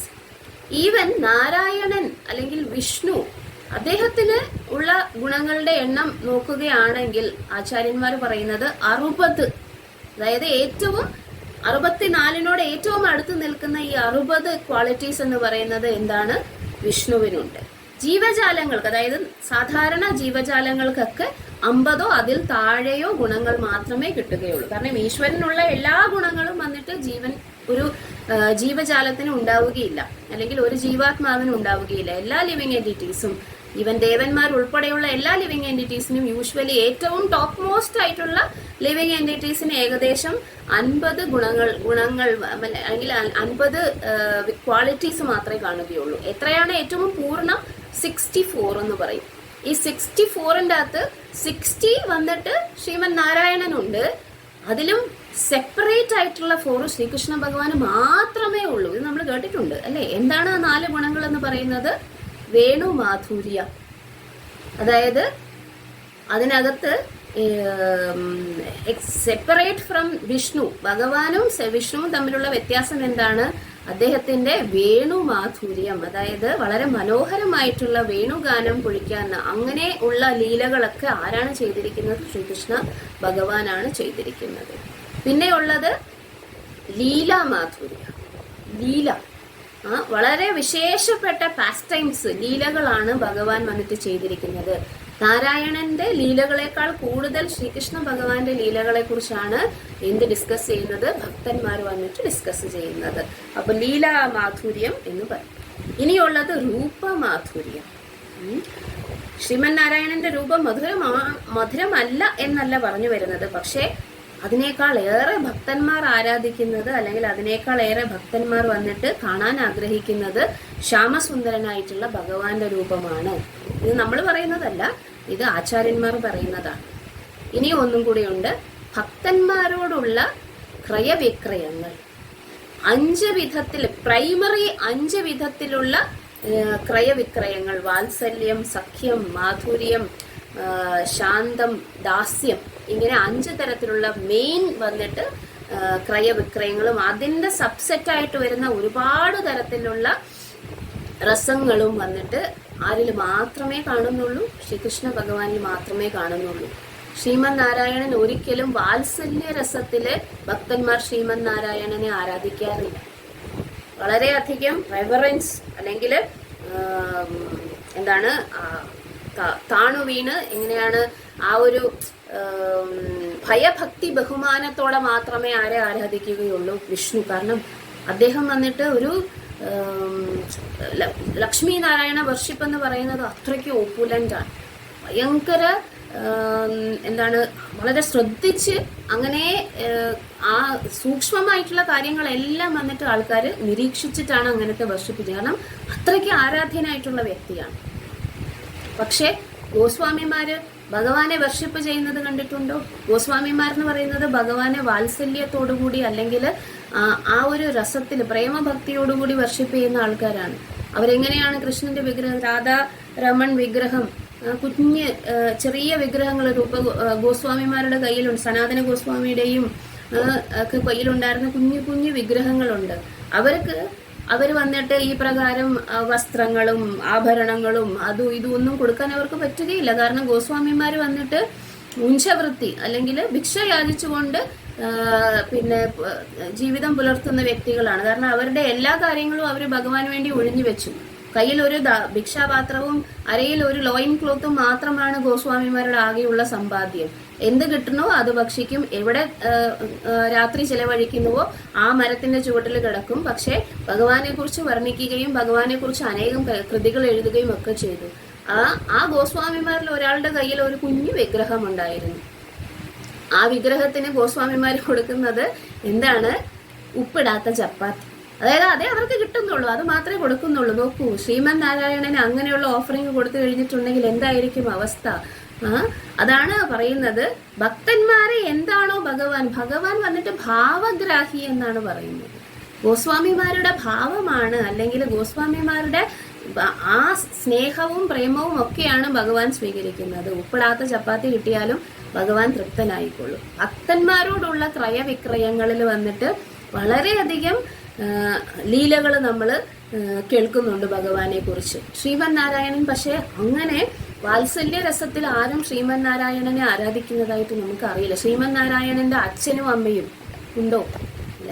നരസിംഹമൂർത്തിയുടെ അച്ഛനും അമ്മയും ഉണ്ടോ? നരസിംഹമൂർത്തിയെ അമ്മ യശോദയെ പോലെ ഒരു നരസിംഹമൂർത്തിയുടെ അമ്മയോ അല്ലെങ്കിൽ നരസിംഹമൂർത്തി അദ്ദേഹത്തിന്റെ അമ്മ വഴക്ക് പറയുന്നതോ വല്ലോ നമ്മൾ വല്ല ലീലയിലും കേട്ടിട്ടുണ്ടോ? ഇല്ല.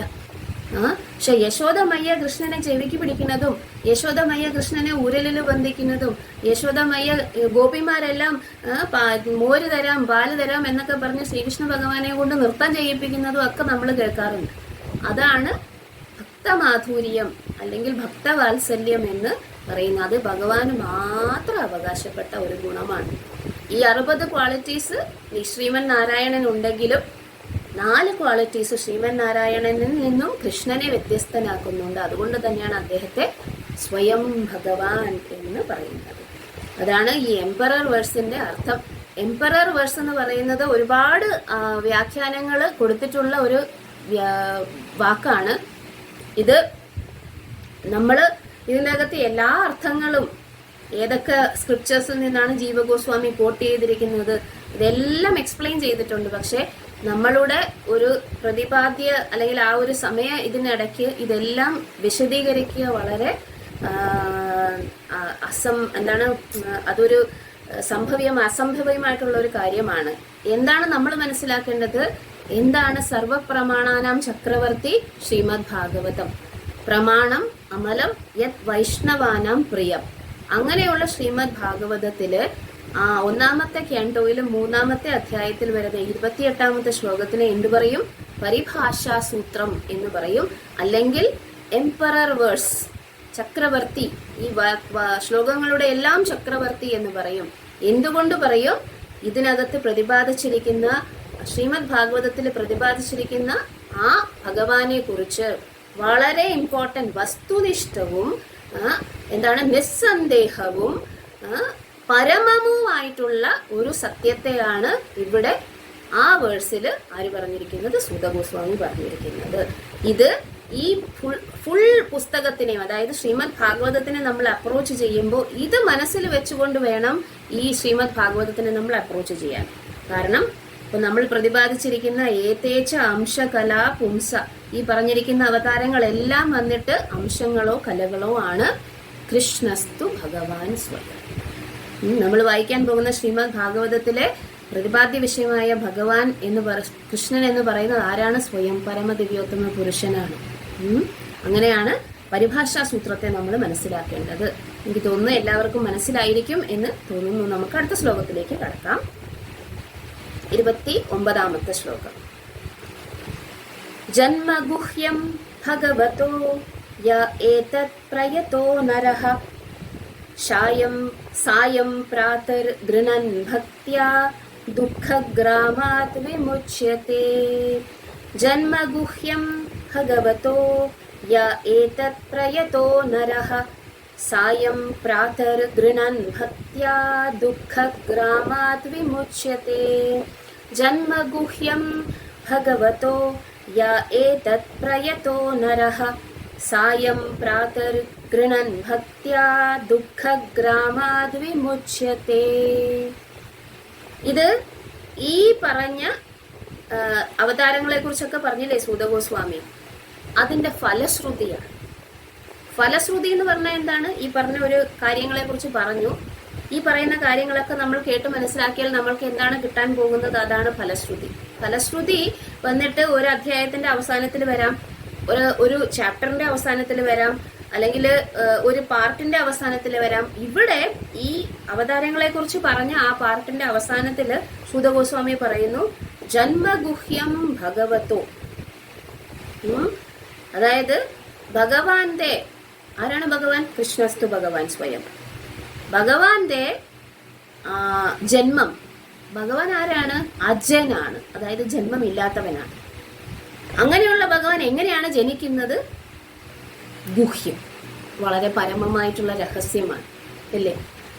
ജന്മഗുഹ്യം, അതായത് ഭഗവാന്റെ ഈ ജനനം എന്ന് പറയുന്നത്, ഈ അവതാരങ്ങൾ എന്ന് പറയുന്നത്, എങ്ങനെയാണ് അവതരിക്കുന്നത് എന്ന് പറയുന്നത്, അതെല്ലാം വളരെ രഹസ്യമാണ്. യാ ഏതത് പ്രയതോ നരഹ, ആരാണോ യാ ഏതത് പ്രയതോ നരഹ, ഏത് നരനാണോ അല്ലെങ്കിൽ ഏത് മനുഷ്യനാണോ ഇവയൊക്കെ സസൂക്ഷ്മം എന്ത് ചെയ്യുന്നത്, സായം പ്രാതർ, സായങ്കാലം സന്ധ്യാനേരത്ത്, പ്രാതർകാലം രാവിലെ, ഗൃണൻ, ഗൃണൻ എന്ന് പറഞ്ഞാൽ കേൾക്കുക അല്ലെ, ഗൃണൻ എന്ന് പറഞ്ഞാൽ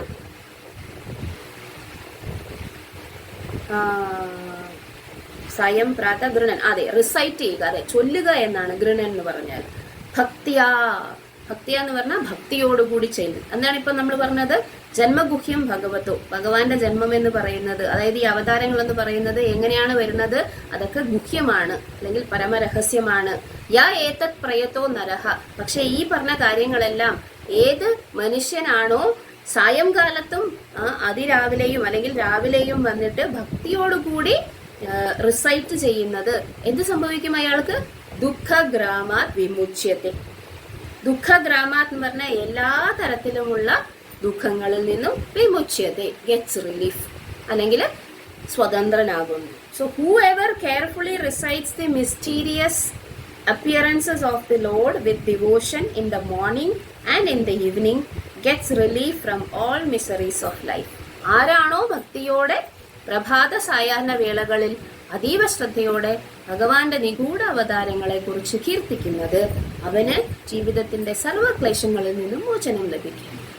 സൂതഗോസ്വാമി പറയുന്നു, അല്ലയോ ദ്വിജന്മാരെ, ഇത്രയും നേരം നമ്മൾ പറഞ്ഞിരുന്ന ഈ അവതാരങ്ങളെല്ലാം വന്നിട്ട് അംശകല, പക്ഷേ കൃഷ്ണസ്തു ഭഗവാൻ സ്വയം, പക്ഷെ ആ കൃഷ്ണൻ എങ്ങനെയാണോ ഈ പ്രകാരം അവതരിക്കുന്നത് എന്ന് കേൾക്കുന്നത്. എന്തിനെ കുറിച്ചാണ് പറയുന്നത്, അവതാരങ്ങളെ കുറിച്ച്. ശ്രീമദ് ഭാഗവതത്തിൽ എന്താണ് പറയാൻ പോകുന്നത്, ഈ അവതാരങ്ങളെ കുറിച്ച് വിശദമായിട്ടാണ് പറയാൻ പോകുന്നത്. അപ്പൊ ഇൻ എസെൻസ് അല്ലെങ്കിൽ യഥാർത്ഥത്തിൽ ഇപ്പൊ സൂതഗോസ്വാമി എന്തിനെ കുറിച്ചാണ് പറയുന്നത്, ശ്രീമദ് ഭാഗവതം ആരാണോ അതീവ ശ്രദ്ധയോടെ രാവിലെയും വൈകുന്നേരവും വായിക്കുന്നത് അവർക്ക് സർവ്വക്ലേശങ്ങളിൽ നിന്നും മോചനം ലഭിക്കുന്നു എന്നാണ്. അങ്ങനെയാണ് ആര് പറയുന്നത്, സൂതഗോസ്വാമി പറയുന്നത്. ഓക്കെ, ഇപ്പൊ അടുത്ത ശ്ലോകം, ഇത് ഫലശ്രുതി. ഫലശ്രുതി എന്ന് പറയുന്നത് എന്താണ്, ഈ പുസ്തകം അല്ലെങ്കിൽ ഈ പറയുന്ന കാര്യങ്ങൾ ശ്രീമദ് ഭാഗവതം വായിച്ചു കഴിഞ്ഞാൽ എന്താണ് നമ്മൾക്ക് കിട്ടുക എന്നുള്ളത്, അല്ലെങ്കിൽ എന്താണ് ഫലം കിട്ടുക എന്നുള്ളത്. ഓക്കെ, അടുത്ത ശ്ലോകം 30-ാമത്തത്. ഏതത് രൂപം ഭഗവതോ ഹ്യരൂപസ്യ ചിതാത്മനഃ മായാഗുണൈർവിരചിതം മഹദാദിഭിരാത്മനിഃ. ഏതത് രൂപം ഭഗവതോ ഹി അരൂപസ്യ ചിതാത്മനഃ മായാഗുണൈർവിരചിതം മഹദ് ആദിഭിരാത്മനി. ഏതത് രൂപം ഭഗവതോ ഹി അരൂപസ്യ ചിതാത്മനഃ മായാഗുണൈർവിരചിതം മഹദ് ആദിഭിർ ആത്മനി. ഇനി പറയാൻ പോകുന്നത് വേറൊരു സെക്ഷനാണ്. അപ്പൊ ഇത്രയും നേരം നമ്മൾ പറഞ്ഞത് എന്താണ്, അവതാരങ്ങളെ കുറിച്ച്. സൂതഗോസ്വാമിയോട് നൈമിഷാരണ്യത്തിലെ ഋഷിമാര് ഭഗവാന്റെ ലീലാവതാരങ്ങൾ ഏതൊക്കെ, ഭഗവാന്റെ പുരുഷാവതാരങ്ങൾ ഏതൊക്കെ, ഇതിനെക്കുറിച്ച് എല്ലാം ചോദിച്ചിരുന്നു. പക്ഷെ അതെല്ലാം വന്നിട്ട് പറഞ്ഞ് അതിന്റെ ഫലശ്രുതിയും ചെയ്ത് നിർത്തിയതിനു ശേഷം സൂതഗോസ്വാമി ഇനി പറയാൻ പോകുന്നത് എന്താണെന്ന് അറിയാമോ, വളരെ പ്രത്യേകതയുള്ള ഒരു കാര്യത്തെക്കുറിച്ചാണ് പറയാൻ പോകുന്നത്. നമ്മൾ കേട്ടിട്ടുമുണ്ട് ആ കാര്യത്തെക്കുറിച്ച്. എന്താണ്, ഭൗതിക ലോകത്തിൽ പ്രത്യക്ഷമാകുന്ന വിരാട വിശ്വരൂപം. അന്ന് ആ ഒരു വിരാട രൂപം അല്ലെങ്കിൽ വിശ്വരൂപം, ഇത്രയും നേരവും നമ്മൾ പറഞ്ഞ അവതാരങ്ങൾക്കകത്ത് വിശ്വരൂപത്തിനെ കുറിച്ച് പറഞ്ഞോ, ഇല്ല. കാരണം എന്താണ്, അത് അംശ കല. എന്താണ്, ഭഗവാന്റെ അംശങ്ങളോ സ്വാംശങ്ങൾ അല്ലെ, സ്വാംശങ്ങളോ അതിൻ്റെയും അംശങ്ങളോ ആണ് ആര്, ഈ പറഞ്ഞ അവതാരങ്ങളെല്ലാം. അവരെല്ലാം യഥാർത്ഥത്തിലുള്ളവരാണ്. ഭഗവാൻ അവതരിക്കുന്നത് യഥാർത്ഥത്തിൽ അവതരിക്കുന്നതാണ്. രാമനായി, പരശുരാമനായി, കപിലമുനിയായി അവരെല്ലാം വ്യക്തികളായിട്ട് യഥാർത്ഥത്തിൽ അവതരിക്കുന്നതാണ്. അതാരും സങ്കല്പിച്ചുണ്ടാക്കുന്ന ആൾക്കാരല്ല, സാങ്കല്പിക വ്യക്തികളല്ല.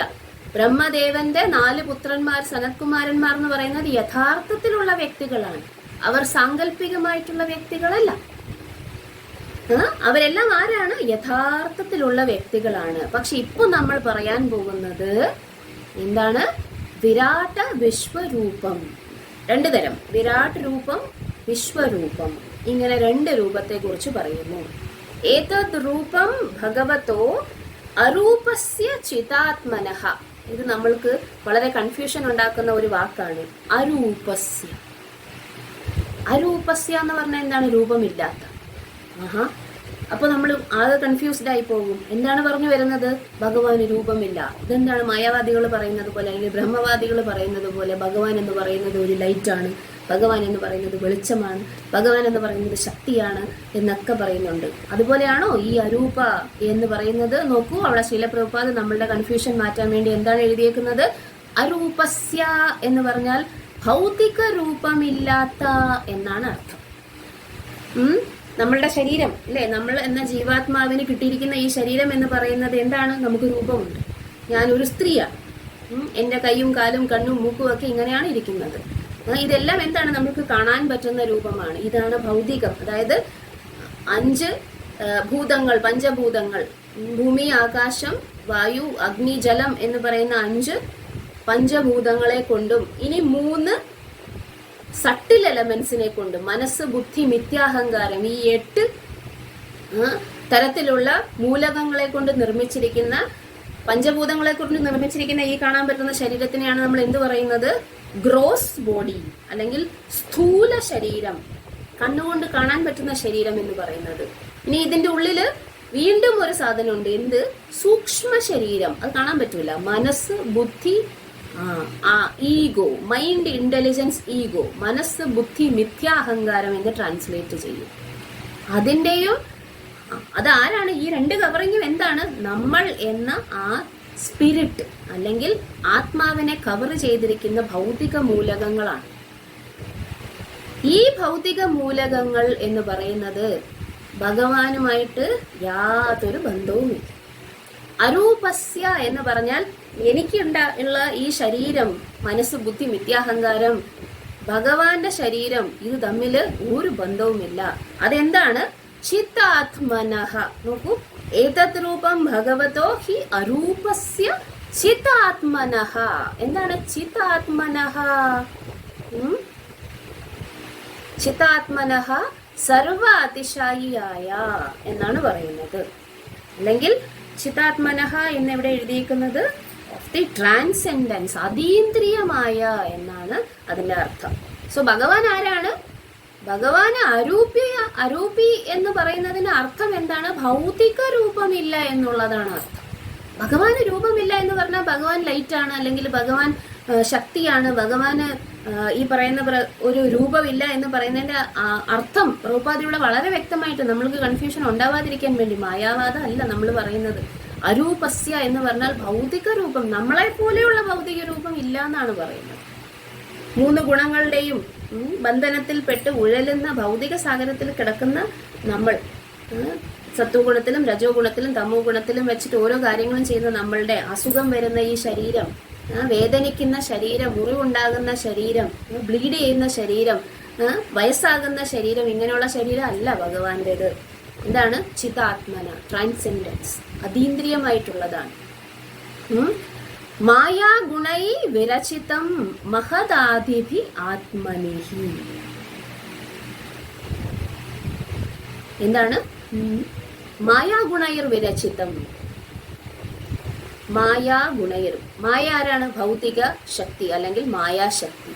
മായാശക്തിയുടെ ഗുണങ്ങളാൽ വിരചിതമായിട്ടുള്ള രൂപം. ഏത് രൂപം? വിരാട്ട രൂപം, അല്ലെങ്കിൽ എന്താണ്? വിശ്വരൂപം. വിശ്വരൂപം അല്ലെങ്കിൽ വിരാട്ട രൂപം. ഈ വിരാട്ട രൂപത്തെ കുറിച്ചാണ് അടുത്ത കുറച്ച് ശ്ലോകങ്ങളിൽ, അതായത് 34ാമത്തെ ശ്ലോകം വരെ വിവരിക്കുന്നത്. Material forms of load. ശരി, നമ്മൾ പറയും ഭഗവാനെ കാണണം. പ്രേമാഞ്ജന ഛുരിത ഭക്തി വിലോചനേന സന്ദ സദൈവ ഹൃദയേഷു വിലോകയന്തി യം ശ്യാമസുന്ദരം അചിന്ത്യ ഗുണസ്വരൂപം ഗോവിന്ദം ആദിപുരുഷം തമഹം ഭജാമി. ആര് പറയുന്നു? ബ്രഹ്മദേവൻ പറയുന്നു. ബ്രഹ്മദേവൻ കാണുന്നു ഭഗവാനെ, ശ്യാമസുന്ദരനെ കാണുന്നു. നമ്മൾ വായിക്കുന്നു പക്ഷെ നമ്മൾക്ക് കാണാൻ പറ്റുമോ? ഇല്ല. കാരണം എന്താണ്? ഈ കണ്ണുകളിൽ പ്രേമാഞ്ജനവും ഇല്ല, ഒന്നുമില്ല, ഭക്തിയില്ല, ഒരു സാധനവും ഇല്ല. കാരണം നമുക്ക് എന്താണ്, ഭൗതിക ലോകത്തിൽ വന്നിട്ട് ഒരുപാട് നാളുകളായിട്ട് ഈ ജനന മരണ ചക്രത്തിൽപ്പെട്ട് ഉഴന്ന് ഞാൻ ഈ ശരീരമാണ്, ഞാനാണ് ഈശ്വരൻ, ഞാനാണ് എല്ലാത്തിന്റെയും നിയന്താവ്, ഞാനാണ് എല്ലാത്തിന്റെയും ഭോക്താവ്, ഞാനാണ് എന്ന് ഞാൻ എന്നും പറഞ്ഞ് വികാരത്തിൽ നടന്ന് നമുക്ക് എന്ത് സംഭവിച്ചിരിക്കുന്നു? നമ്മൾക്ക് ഭഗവാനെ കാണാനുള്ള ക്വാളിറ്റി നഷ്ടപ്പെട്ടിരിക്കുന്നു, അല്ലെങ്കിൽ ഭഗവാനെ കാണാനുള്ള ആ ഒരു യോഗ്യത നഷ്ടപ്പെട്ടിരിക്കുന്നു. അതുകൊണ്ട് തന്നെ നമ്മൾ എത്ര വായിച്ചാലും നമുക്ക് ഭഗവാനെ നേരിട്ട് കാണാൻ പറ്റുകയില്ല. അങ്ങനെയുള്ള ആൾക്കാർക്ക് ഭഗവാനെ കണ്ടു പഠിക്കാൻ വേണ്ടിയിട്ട്, അതായത് എങ്ങനെയാണ് ഭഗവാൻ വന്നിട്ട് എന്താണ് ഭൗതിക ലോകത്തിൽ പ്രകടമാകുന്നത്, ആ രൂപത്തിനെയാണ് നമ്മൾ വിരാട്ട രൂപം എന്ന് പറയുന്നത്. ഉദാഹരണത്തിന് എന്താണ്, വിഭൂതി യോഗത്തിന്റെ അകത്ത്, അല്ലെങ്കിൽ ഭാഗവതത്തിന്റെ അകത്ത് ഒരു വിശ്വരൂപത്തെ കുറിച്ച് അല്ലെങ്കിൽ വിരാട രൂപത്തെ കുറിച്ച് വർണ്ണിക്കുന്നുണ്ട്. അതിൽ പറയുന്നു, മലകൾ എന്ന് പറയുന്നത് ഭഗവാന്റെ ശരീരത്തിൽ നിലനിൽക്കുന്നത് പോലെയാണ്, അതിലുള്ള വൃക്ഷങ്ങൾ എന്ന് പറയുന്നത് ഭഗവാന്റെ രോമകൂപങ്ങൾ പോലെയാണ്, നദികൾ എന്ന് പറയുന്നത് ഭഗവാന്റെ വെയിൻസ് അല്ലെങ്കിൽ രക്തധമനികൾ പോലെയാണ്, പിന്നെ ഇങ്ങനെയൊക്കെ ഭഗവാന്റെ രൂപത്തെ കുറിച്ച്, സൂര്യനും ചന്ദ്രനും ഭഗവാന്റെ കണ്ണുകളാണ്, ഇങ്ങനെയൊക്കെ ഡിസ്ക്രൈബ് ചെയ്യുന്നുണ്ട്.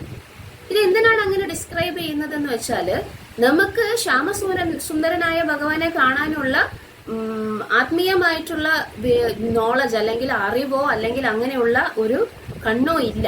നമ്മളുടെ കണ്ണെല്ലാം മാംസചക്ഷുവാണ്. അപ്പൊ അങ്ങനെയുള്ള കണ്ണുകൊണ്ട് എങ്ങനെയാണ് ഒരു അവിശ്വാസിയായിട്ടുള്ള അല്ലെങ്കിൽ അല്പജ്ഞാനിയായിട്ടുള്ള ഒരു വ്യക്തി ഭഗവാനെ കാണാൻ പറ്റുക? ഇല്ല, അയാൾക്ക് കാണാൻ പറ്റുകയില്ല. അതുകൊണ്ട് തന്നെ ആചാര്യന്മാര് ഈ ഒരു രൂപം, അതായത് ഭഗവാന്റെ ശരീരത്തിലെ വിവിധ എലമെന്റ്സ് ആയിട്ട് ഭൗതികമായിട്ടുള്ള വസ്തുക്കളെ കാണുന്ന ഒരു ഇമാജിനറി, ആ വാക്ക് വളരെ ഇമ്പോർട്ടന്റ് ആണ്, ഇമാജിനറി, സാങ്കല്പികം. ഓക്കെ, എന്താണ് സാങ്കല്പികം? ആ രൂപം എന്ന് പറയുന്നത് യഥാർത്ഥത്തിലുള്ളതല്ല. വിരാട് രൂപം എന്ന് പറയുന്നത് ഭൗതിക ലോകത്തിൽ മാത്രമുള്ളതാണ്, സാങ്കല്പികമാണ്, നമ്മൾ സങ്കല്പിക്കുന്നതാണ്. സൂര്യനെന്നും ചന്ദ്രനെന്നും പറയുന്നത് ഭഗവാന്റെ കണ്ണുകളാണ്. ശരിക്കും ഭഗവാന്റെ കണ്ണ് സൂര്യനും ചന്ദ്രനുമാണോ? അല്ല. എന്താണ്? താമര ഇതളുകൾ പോലെ മനോഹരങ്ങളായിട്ടുള്ള നേത്രങ്ങൾ ഉള്ളവനാണ് ആര്? ഭഗവാൻ. ഒരു കണ്ണ് സൂര്യനും ഒരു കണ്ണ് ചന്ദ്രനുമായിട്ട് ഒന്ന് ആലോചിച്ച് നോക്കൂ, എങ്ങനെയിരിക്കും ഭഗവാനെ കാണാൻ? അങ്ങനെയല്ല ഭഗവാനെ ഡിസ്കസ് ചെയ്തിരിക്കുന്നത്. സൂര്യനും ചന്ദ്രനും പോലെയുള്ള കണ്ണുകളാണെന്ന് പറയുന്നത്, സൂര്യനും ചന്ദ്രനും വന്നിട്ട് ഈ എല്ലാത്തിന്റെയും സാക്ഷികളായതുകൊണ്ട് നമ്മൾ എന്ത് ചെയ്താലും അതിനെല്ലാം എന്താണ് സാക്ഷി? സൂര്യനും ചന്ദ്രനുമാണ്. പകല് സൂര്യനും രാത്രി ചന്ദ്രനും. അപ്പൊ അതുകൊണ്ടാണ് സൂര്യനും ചന്ദ്രനും ഭഗവാന്റെ കണ്ണുകളാണെന്ന് പറയുന്നത്. റിവേഴ്സ് എന്ന് പറയുന്നത് ഭഗവാന്റെ രക്തധമനികളാണെന്നാണ് പറയുന്നത്. കാരണം ആ ഭൗതിക ശരീരത്തില് ഭഗവാന്റെ വിവിധ അംഗങ്ങളോട് എന്ത് ചെയ്യുന്നു? ഇവരെയെല്ലാം നമ്മൾ സങ്കല്പിക്കുകയാണ്. എന്തിന്? ഭക്തന്മാർക്ക് വേണ്ടിയിട്ടല്ല. ഞാൻ എന്റെ കണ്ണുകൊണ്ട് കണ്ടാലേ എല്ലാത്തിനെയും വിശ്വസിക്കൂ എന്ന് പറയുന്ന അല്പജ്ഞാനികളായിട്ടുള്ള ആൾക്കാർക്ക് വേണ്ടിയിട്ടാണ്. എന്ത്? നോക്കൂ, പ്രകൃതിയിൽ നിങ്ങൾ കാണുന്ന ഈ കാര്യങ്ങളെല്ലാം ഭഗവാന്റെ റെപ്രസെന്റേറ്റീവ് ആണ്. ഇത് സാങ്കല്പികമായിട്ട് നിങ്ങൾക്ക് എന്ത് ചെയ്യാം? ഭഗവാനാണെന്ന് കരുതാം, ഈശ്വരന്റെ രൂപമാണെന്ന് കരുതാം. പക്ഷേ ഇതെന്താണ്? സാങ്കല്പികമാണ് എന്നുള്ളത് വളരെ ഇമ്പോർട്ടന്റ് ആയിട്ടുള്ള വാക്കാണ്. എന്താണ് സാങ്കല്പികം എന്ന് പറഞ്ഞു കഴിഞ്ഞാൽ, നോക്കൂ, ഭൗതിക ലോകത്തിൽ പ്രത്യക്ഷമാകുന്ന ഭഗവത് വിരാട്ട വിശ്വരൂപം എന്ന തത്വം കാൽപ്പനികമാണ്. ഭഗവാന് സ്വരൂപമുണ്ടെന്ന ആശയം ഉൾക്കൊള്ളാൻ അല്പജ്ഞാനികളെ ഇത് സഹായിക്കുന്നു. എന്നാൽ വാസ്തവത്തിൽ ഭഗവാന് ഭൗതിക രൂപം ഇല്ല. വേറൊരു വിരാട് രൂപത്തിനെ കുറിച്ച് നിങ്ങൾ കേട്ടിട്ടുണ്ട്. അർജുനന് വിശ്വരൂപം കാണിച്ചു കൊടുത്തത്. ആ വിശ്വരൂപവും ഈ വിരാട് രൂപവും തമ്മിൽ എന്താണ് വ്യത്യാസം? വ്യത്യാസം ഉണ്ടോ? ഉണ്ട്. അർജുനൻ രഥത്തിൽ നിൽക്കുന്നു, ഭഗവാൻ ജ്ഞാനോപദേശം നൽകുന്നു. അപ്പോൾ ഭഗവാനോട് അർജുനൻ വന്നിട്ട് ഭഗവാനോട് പല ചോദ്യങ്ങൾ ചോദിക്കുമ്പോൾ, എങ്ങനെയാണ് ഞാൻ ഈ പ്രപഞ്ചങ്ങളെ നിയന്ത്രിക്കുന്നത് എന്ന് ഞാൻ കാണിച്ചു തരാം എന്ന് പറഞ്ഞിട്ട് ഭഗവാൻ അവിടെ നിന്നുകൊണ്ട് അർജുനനോട് പറഞ്ഞു, നിനക്ക് അത് കാണാനുള്ള ചക്ഷു വന്നിട്ട് ഇല്ല, അതുകൊണ്ട് നിനക്ക് ദിവ്യം ദദാമി തേ ചക്ഷു എന്നൊക്കെ പറഞ്ഞിട്ട് നിനക്ക് എന്നെ കാണാനുള്ള, അതായത് എന്റെ ആ രൂപം കാണാനുള്ള ദിവ്യ ചക്ഷു തരാം എന്നൊക്കെ പറഞ്ഞ് ഭഗവാൻ വന്നിട്ട് അതിനുള്ള കഴിവും അർജുനന് കൊടുത്തിട്ട് എന്ത് ചെയ്തു? ഭഗവാൻ തന്റെ വിശ്വരൂപം അവിടെ പ്രദർശിപ്പിച്ചു. ആ വിശ്വരൂപത്തിൽ ഭഗവാൻ അർജുനൻ എന്തൊക്കെ കണ്ടു? എല്ലാം കണ്ടു, പ്രപഞ്ചത്തിൽ മുഴുവൻ കാര്യങ്ങളും. അർജുനൻ എവിടെ നിൽക്കുന്നു? കുരുക്ഷേത്രത്തിൽ നിൽക്കുന്നു. കൃഷ്ണൻ എവിടെ നിൽക്കുന്നു? കുരുക്ഷേത്രത്തിൽ നിൽക്കുന്നു. പക്ഷെ അർജുനൻ അവിടെ കാണുന്നത് ഫുൾ പ്രപഞ്ചത്തിൽ നടക്കുന്ന കാര്യങ്ങൾ. ഒരു സ്ഥലത്ത് നിന്നുകൊണ്ട് യൂണിവേഴ്സിൽ മൊത്തം നടക്കുന്ന കാര്യങ്ങളെ കാണുന്നതിനെയാണ് വിശ്വരൂപം എന്ന് പറയുന്നത്. ആ വിശ്വരൂപത്തിന് ഒരു പ്രത്യേകതയുണ്ട്. അർജുനൻ കണ്ടത് കാലരൂപം, അതായത് ടൈം. ഇനി വരുന്ന സമയത്ത് എന്താണ്, ധൃതരാഷ്ട്രാദികളെല്ലാം ഭഗവാന്റെ ആ തുറന്ന വായ്ക്കകത്ത് ദംഷ്ട്രകൾക്കിടയിൽ പെട്ട് ഞെരിഞ്ഞമരുന്നതൊക്കെ ആര് കാണുന്നു? അർജുനൻ കാണുന്നു. ഭഗവാനോട് ചോദിക്കുന്നു ആരാണ് എന്ന് ചോദിക്കുമ്പോൾ ഭഗവാൻ പറയുന്നു കാലരൂപമാണ് ഞാൻ എന്ന് പറയുന്നു. വിശ്വരൂപം, കാലരൂപം എന്ന് പറയുന്ന പ്രത്യേക വിശ്വരൂപം. വേറെയും വിശ്വരൂപങ്ങളുണ്ട്. ദുര്യോധനൻ വന്ന് ഭഗവാനെ എന്താണ് ചെയ്ത് ബന്ധിക്കാൻ വേണ്ടി ശ്രമിക്കുമ്പോൾ ദുര്യോധനെ കാണിച്ചു കൊടുക്കുന്നു. അങ്ങനെ പല വിശ്വരൂപങ്ങളുടെയും ഡിസ്ക്രിപ്ഷൻ ഉണ്ട്. അപ്പോ ഈ പറയുന്ന വിശ്വരൂപം എന്ന് പറയുന്നത് എന്താണ്? അതും സാങ്കല്പികമാണ്. ഭൗതിക ലോകത്തില് ഭഗവാന്റെ രൂപമാണോ അത് വിശ്വരൂപം? അർജുനൻ പറയുന്ന അയ്യോ കണ്ടിട്ട് എനിക്ക് പേടിയാവുന്നു, ഇത് വന്നിട്ട് എനിക്ക് ഇതിനോട് സ്നേഹമോ അല്ലെങ്കിൽ ബഹുമാനമല്ല സ്നേഹമോ ഇതൊന്നും തോന്നുന്നില്ല, അതുകൊണ്ട് അങ്ങയുടെ സൗമ്യവപു എനിക്ക് കാണിച്ചു തരൂ എന്ന് അർജുനൻ പറയുന്നു. അപ്പൊ ഭഗവാൻ എന്ത് ചെയ്യുന്നു? അദ്ദേഹത്തിന്റെ നാരായണ രൂപം കാണിച്ചു കൊടുക്കുന്നു. വീണ്ടും അദ്ദേഹത്തിന്റെ ശ്യാമസുന്ദരമായ കൃഷ്ണരൂപം കാണിച്ചു കൊടുക്കുന്നു. അപ്പൊ കൃഷ്ണരൂപത്തിൽ നിന്നുമാണ് നാരായണ രൂപവും ഭൗതിക വിശ്വരൂപവും പ്രകടമായത്. സോ അൾട്ടിമേറ്റ്ലി എന്തിൽ നിന്നുമാണ് പ്രകടമാകുന്നത്? എല്ലാം കൃഷ്ണരൂപത്തിൽ നിന്നുമാണ്. അദ്ദേഹത്തിന്റെ സൗമ്യവപു, അതായത് ത്രിഭംഗ ലളിത ശ്യാമസുന്ദര രൂപത്തിൽ നിന്നുമാണ് ഈ രണ്ട് രൂപങ്ങളും പ്രത്യക്ഷമായത്. എല്ലാം തിരിച്ച് എവിടെ വരുന്നു? കൃഷ്ണരൂപത്തിൽ വന്നിട്ട് വീണ്ടും സന്നിഹിതമാകുന്നു. ഇനി രണ്ടാമത്തെ തവണ ബ്രഹ്മദേവൻ ഒരു വർഷം എന്താണ് അഘാസുര വധം കഴിഞ്ഞിട്ട് ഒരു വർഷം കഴിഞ്ഞിട്ടാണ് ഈ കുട്ടികളെല്ലാം വന്നിട്ട് അവരുടെ ഗോപന്മാരായിട്ടുള്ള കുട്ടികളെല്ലാം വന്ന് അച്ഛനോടും അമ്മയോടും കൃഷ്ണൻ അഘാസുരനെ വധിച്ചു എന്ന് പറയുന്നു. അപ്പൊ ഈ ഒരു കൊല്ലക്കാലം ഇവരൊക്കെ എന്ത് ചെയ്തിരുന്നു? ആ ഒരു കൊല്ലം എന്ന് പറയുന്ന സമയത്ത് എന്ത് സംഭവിച്ചു? അഘാസുരന വധത്തിന് ശേഷം വന്നിട്ട് പിന്നെ ഗോപന്മാരെയും ആ കൊച്ചു പശുക്കളെയും എല്ലാം ക്ഷണനേരം ബ്രഹ്മദേവൻ വന്നിട്ട് എന്ത് ചെയ്തു? എടുത്തുകൊണ്ട് പോയി. എന്ത് ചെയ്യും കൃഷ്ണനാണ് പരമദിവ്യോത്തമ പുരുഷൻ എന്ന് പരീക്ഷിക്കാൻ വേണ്ടി ബ്രഹ്മദേവൻ ചെയ്തതാണ്. ആ ഒരു നിമിഷം ബ്രഹ്മദേവൻ വന്നിട്ട് അവരെ മറച്ചു വെച്ചിട്ട് ജസ്റ്റ് എന്ത് സംഭവിക്കുന്നു തിരിച്ചു വരാൻ പോകുന്ന ക്ഷണനേരം എന്ന് പറയുന്നത് ഇവിടെ ഒരു വർഷമായിരുന്നു ഗോകുലത്തിൽ അല്ലെങ്കിൽ വൃന്ദാവനത്തിൽ. അപ്പൊ കൃഷ്ണൻ എന്ത് ചെയ്തു? കൃഷ്ണൻ വന്നിട്ട് എല്ലാ ഗോപന്മാരുമായിട്ടും എല്ലാ പശുക്കുട്ടികളുമായിട്ടും വിസ്തരണം ചെയ്തു. പൂർണ്ണ സ്വാംശങ്ങളായിട്ട് വിസ്തരണം ചെയ്തു. ഇതെല്ലാം വന്നിട്ട് എങ്ങനെയാണോ അവിടെ ഗോകുലത്തിൽ പ്രസന്റ് ആയിരുന്നത് അല്ലെങ്കിൽ ഉണ്ടായിരുന്നത് അതേപോലെ ഒരു വർഷം ആരും അറിഞ്ഞില്ല. അന്ന് മാതാക്കന്മാർക്ക് എല്ലാം തങ്ങളുടെ കുട്ടികളോട് അത്രയധികം സ്നേഹമുണ്ടായിരുന്നു, കൃഷ്ണനോടുള്ള സ്നേഹം. കാരണം കൃഷ്ണൻ തന്നെയാണ് അവരുടെ കുട്ടിയായിട്ട് ആ ഒരു കൊല്ലം വന്നിട്ട് അവരോടൊപ്പം ചെലവിട്ടത്. പിന്നെ അത് മാത്രമല്ല പശുക്കുട്ടികൾക്ക് സ്വന്തം പശുക്കൾക്ക് സ്വന്തം പശുക്കിടാങ്ങളോടുള്ള ഇഷ്ടം എന്ന് പറയുന്നത് അതും 10 മടങ്ങ് വർദ്ധിച്ചു. ഇതൊക്കെ ബലരാമന് മാത്രം മനസ്സിലായി, ബാക്കി ആർക്കും മനസ്സിലായില്ല. അപ്പോ ഈ പറയുന്ന ബ്രഹ്മാവ് എന്ത് ചെയ്യുന്നു? കുറച്ചു നേരം കഴിഞ്ഞ് വരുമ്പോഴേക്കും ആകെപ്പാട് കൺഫ്യൂഷനായി പോയി, എന്താണ് ആശയക്കുഴപ്പത്തിലായി പോയി. ഞാൻ അവിടെ മറച്ചു വെച്ചിരിക്കുന്നത് ഇവിടെ പ്രത്യക്ഷമായിരിക്കുന്നത് ആരാണ്? യഥാർത്ഥത്തിലുള്ള പശുക്കുട്ടികളും ഗോപന്മാരും ആരാണ് എന്ന് ബ്രഹ്മദേവന് കൺഫ്യൂഷൻ ആയപ്പോൾ ബ്രഹ്മദേവൻ വന്നിട്ട് കണ്ടു. എന്ത് കണ്ടു? ഇതെല്ലാം വിഷ്ണുമൂർത്തികളായിട്ട് കണ്ടു. എന്നിട്ട് ഈ എല്ലാ അതായത് ഇത്രയും വിസ്തരണങ്ങളെല്ലാം ആ ഗോപന്മാരും പശുക്കുട്ടികളും ഒക്കെ ആരായിരുന്നു? ഭഗവാന്റെ എക്സ്പാൻഷൻസ് ആയിരുന്നു. ഭഗവാനോട് ഒത്തു തന്നെയാണ് അവിടെ എല്ലാം ഓടിക്കളിച്ച് നടന്നിരുന്നതും പശുക്കളെ മേയ്ക്കാനൊക്കെ പോയിരുന്നത്. ഇതെല്ലാം വന്നിട്ട് എന്ത് ചെയ്തു? അവസാനം ബ്രഹ്മദേവൻ നോക്കി നിൽക്കെ ഈ വിഷ്ണുമൂർത്തികളെല്ലാം വന്നിട്ട് ഭഗവാന്റെ അതായത് സ്വയം കൃഷ്ണന്റെ ശരീരത്തിൽ വന്നിട്ട് എന്ത് ചെയ്തു? സ്വാംശീകരിക്കപ്പെട്ടു. നോക്കൂ, അപ്പൊ എവിടെ നിന്നാണ് ഈ അവതാരങ്ങളെല്ലാം അല്ലെങ്കിൽ ഈ എക്സ്പാൻഷൻസ് അല്ലെങ്കിൽ വിസ്തരണങ്ങളെല്ലാം ഉണ്ടാകുന്നത്? കൃഷ്ണന്റെ ശരീരത്തിൽ നിന്നുമാണ്. അല്ലെങ്കിൽ സ്വയം ഭഗവാനായ, അതാണ് ഇവിടെ പറഞ്ഞത്. എന്താണ്? ഏതേച്ച അംശകല പുംസ കൃഷ്ണസ്തു ഭഗവാൻ സ്വയം എന്ന് പറയാൻ കാരണം. അപ്പോ ഇതാണ് വിരാട് രൂപം. എന്താണ്? നമ്മൾ ഭൗതിക ലോകത്തിലുള്ള വസ്തുക്കളെ ഭഗവാന്റെ ശരീരത്തിലെ അംഗങ്ങളായിട്ട് സങ്കല്പിക്കുന്നത്. അതാണ് വിരാട് രൂപം. വിശ്വരൂപം എന്ന് പറയുന്നത് ഒരു സ്ഥലത്ത് പ്രപഞ്ചത്തിലെ എല്ലാ തരത്തിലുമുള്ള യൂണിവേഴ്സിനെ മുഴുവൻ വന്നിട്ട് എന്ത് ചെയ്യുന്നു? കാണുന്നു. ഭഗവാൻ വായ തുറന്നപ്പോൾ യശോദ മാതാവ് അതിൻ്റെ അകത്ത് എന്ത് കണ്ടു? ഫുൾ ബ്രഹ്മാണ്ടം, യൂണിവേഴ്സ് കണ്ടു. അതെല്ലാം വിശ്വരൂപമാണ്. അതിൻ്റെ അകത്ത് തന്നെയും കണ്ടു, കൃഷ്ണനെയും കണ്ടു, എല്ലാത്തിനെയും കണ്ടു. അമ്മ അവസാനം എന്ത് ചെയ്തു? ആകപ്പാടെ ആശയക്കുഴപ്പത്തിലായിപ്പോയി. അത് വിശ്വരൂപം. സോ വിശ്വരൂപം പലതരത്തിലുണ്ട്. അതിൽ ഒരു വിശ്വരൂപമാണ് അർജുനൻ കണ്ടത്, കാലരൂപം എന്ന പേരിൽ. ഇനി വിശ്വരൂപവും വിരാട് രൂപവും തമ്മിലുള്ള വ്യത്യാസവും നമുക്ക് മനസ്സിലായി. ഈ വിശ്വരൂപത്തെ കുറിച്ച്, അതായത് ഈ ഒരു സെക്ഷൻ തുടങ്ങുന്നത് 30th ശ്ലോകം. ഇന്ന് നമ്മൾ ഒരുപാട് ഡിസ്കസ് ചെയ്തത് കൊണ്ട് ആ ശ്ലോകങ്ങൾ നമ്മൾക്ക് ഇനി അടുത്ത ക്ലാസ്സിൽ, അതായത് നമ്മളുടെ സമയം കഴിഞ്ഞിരിക്കുമ്പോൾ 9 മണി ആയതുകൊണ്ട് നമുക്കിവിടെ അവസാനിപ്പിക്കാം. ഈ 30ാമത്തെ ശ്ലോകം കഴിഞ്ഞിട്ട് 31 മുതൽ നമുക്ക് അടുത്ത ക്ലാസ്സിൽ ഡിസ്കസ് ചെയ്യാം. ഹരേ കൃഷ്ണ.